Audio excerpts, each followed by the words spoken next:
Hi folks, welcome to Troy on Trails. I'm Troy and I'm on a trail. Today we're taking a look at the Ibis DV9.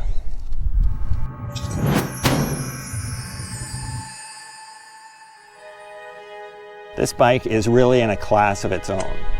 It's a 120 mil hardtail with a carbon fiber frame. Typically you would find this more in the cross-country realm, but with the geometry, it truly is blending the line between a trail bike and a cross-country bike. This particular bike, size extra large, it features the Muddy Waters colorway, which is a matte kind of mocha brown with sky blue accents. It's really clean and simple and creates an elegant look. It's actually covered in mud right now and you can barely tell, so added bonus of the colorway is it hides mud. Why bother washing your bike? I'm really excited to bring you this review. I've been testing it out for a while and today I've chosen a few blue and black diamond trails to get a sense of what it's capable of. So let's get out there. All right, so first off, I made a few changes to this bike. It's not completely stock. So I replaced the bar and stem with some P&W components. Not because there's anything wrong with the stock ones, just I have some hand issues ever since the Tour Divide, and that has pretty much dictated that I need very precise angles on my hands, and so this has a little more sweep and it's just so much more comfortable. So the original stock alloy bars and stem, totally fine. I rode with those for a little while and I'm still riding an alloy bar, so it's still a comparable experience, but just much better for my hands. Also switched to some ergon grips, same reason. Also, I swapped out the stock Recon race tires. I'm running some Panaracer Romeros. I just found that the tires were really holding back the bike. The bike is capable of quite a bit, but the Recon Race, while fantastic race tires, you get into the Pacific Northwest mud, or here in Southern California, which ironically is mud today, they just really were holding the bike back. So I put in some more aggressive tires to make sure that I could thoroughly test out the bike itself, which is proving to be quite a capable ride.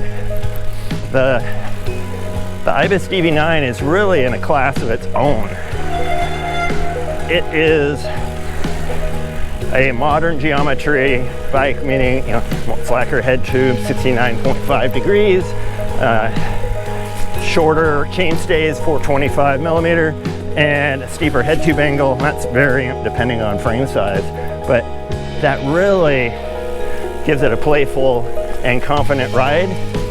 And yet it can still climb. It can still, if you want to podium your XC race, you can, but it's really not an XC bike. Typically, if you're looking at a carbon hardtail, you're looking at an XC race bike. And if you're looking at modern geometry, you're looking at steel or possibly aluminum. So this is really the only bike in this class that's carbon with a slacker head tube angle. That combination really does work well with the bike. So this is the GX build, and I threw on the GX axis shifter. By stock, it's mechanical.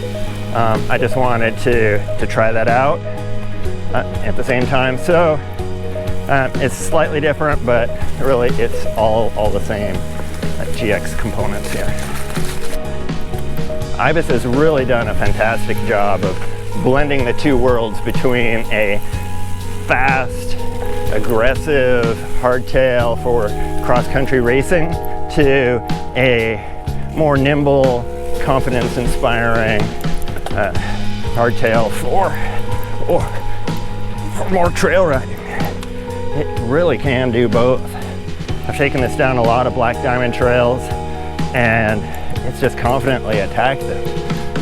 Now the wheels are probably the biggest surprise for me. In general, stock wheels are underwhelming, but These Ibis wheels you can buy on their website. They're not their top of the line, they're their entry-level wheel set, but they're really, really confident.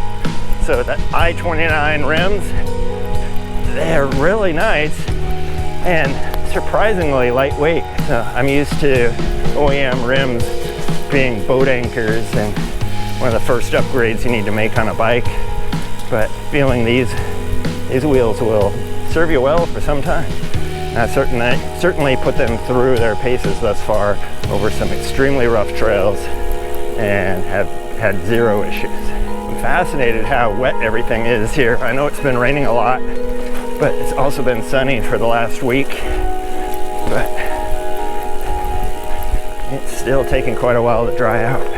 Everyone in the parking lot was covered head to toe in mud. So I think there's more adventure to be had here for sure. The way it just so easily can be flicked around corners. The frame is so lightweight. You're typically paying quite a weight penalty for a bike of this capability.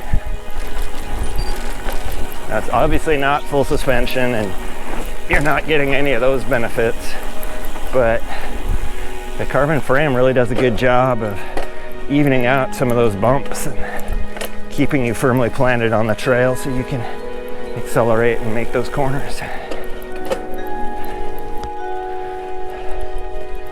So this is the second generation of the Ibis DV9. The first one was much more oriented towards cross country, more of the classic geometry with steeper head angle and only 100mm fork. So this is now 120. It's still not, your aggressive suspension for a trail bike, but it's the perfect balance between that XC speed and the playful downhill that you're looking for. They did some interesting things to get the geometry to work and give much more tire clearance. So they moved the seat tube where it mounts at the bottom. They moved it forward and in front of the bottom bracket. So oftentimes you'll see bikes with a bent seat tube just so they could get the angle they're looking for, plus building some tire clearance, and then have it kind of curve back and mount at the traditional point above the bottom bracket. But moving it in front, there's no compromise to strength, but it allows for a straight seat tube, so compatible with much wider variety of seat posts and droppers, where if you need a lot of length inside the seat post, you're not battling some kink that's in the tube. Speaking of bottom bracket, it is a threaded bottom bracket, which is nice to see the bike industry going back to the tried and true that has served us so well. Yeah, trying to get through here with the Recon Race, that would be just an ice show, but much better with some aggressive knobs on the tires. But yeah, so the bottom bracket, so nice to see the threaded bottom bracket, super easy to service yourself, replace yourself, and we're just done with constant creaking bottom brackets. So kudos to Ibis on that. Hopefully the entire industry starts to follow. The erosion here is unreal with all the storms that they've endured the last several weeks. There is just taking a beating. California either gets no rain or all the rain and nothing in between. Yeah, pretty much the only thing holding this back on climbs is the rider. It really does climb like a quality XC machine and then descend like your top of the line trail bike. It is an amazing bike. I don't know what magic Ibis threw in here to make it all work, but they pulled it off. I feel there's one pretty glaring mistake they made. While they spent all that work getting the frame to support a 2.6-inch tire, moving the seat tube forward, it's really some fantastic engineering and problem solving. And then they followed that up by speccing the Fox 34 step cast for a fork, which is only capable of a 2.4-inch tire. So there's a bit of a gap there. If I'm gonna have a bigger tire on one side, it's gonna be the front, not the back. So that's an unfortunate oversight, and if they change that, I think this would be the absolute perfect bike. Still a pretty darn phenomenal bike, and running 2.4s is probably all I'll ever need, but just knowing that 2.6 is an option is nice to have in your back pocket for sure. So the bike comes with a KS Rage dropper, which is not one of your top end droppers, but good enough. The dropper lever, it's adequate, but if you have experience with other droppers, you may find that the lever is lacking a little bit. Just in feel, it just feels a little disconnected, but like I said, it's totally adequate.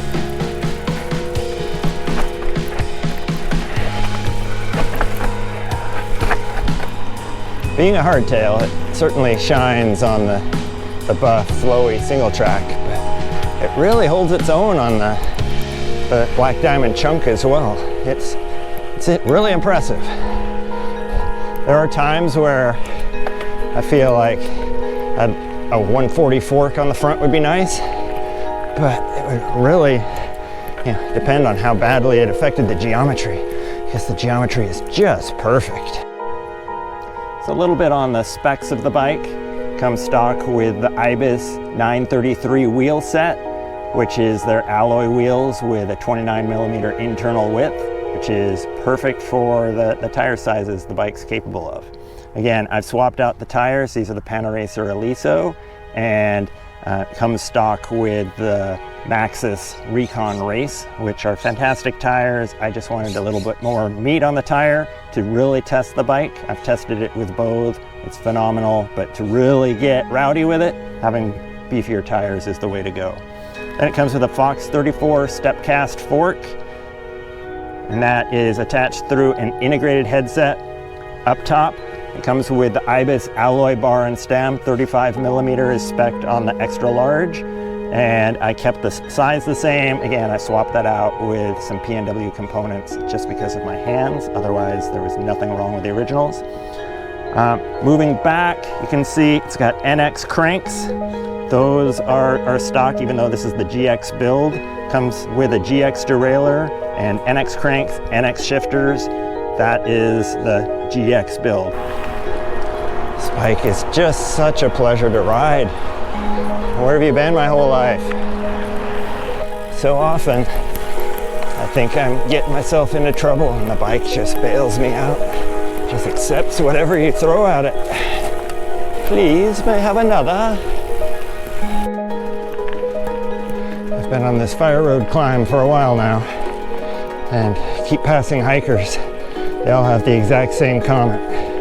What, no battery, no e-bike? Yeah, so it's kind of nice to be out and earn the turns and kind of riding a more classic style bike.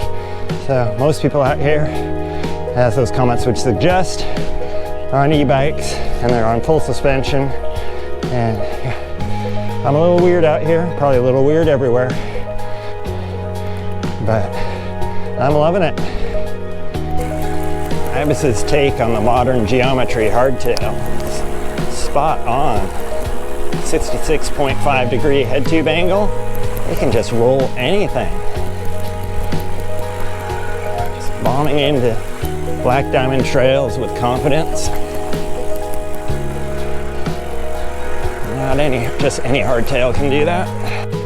So I'm not gonna lie, while I've been singing the praises of the DV9's ability to descend and ride Black Diamonds, this is not what the bike is made for. This is pushing it to its limits, or at least pushing me to mine. Thank you for joining me on the trails today and checking out the Ibis DV9 I'll be seeing you on the trails next time.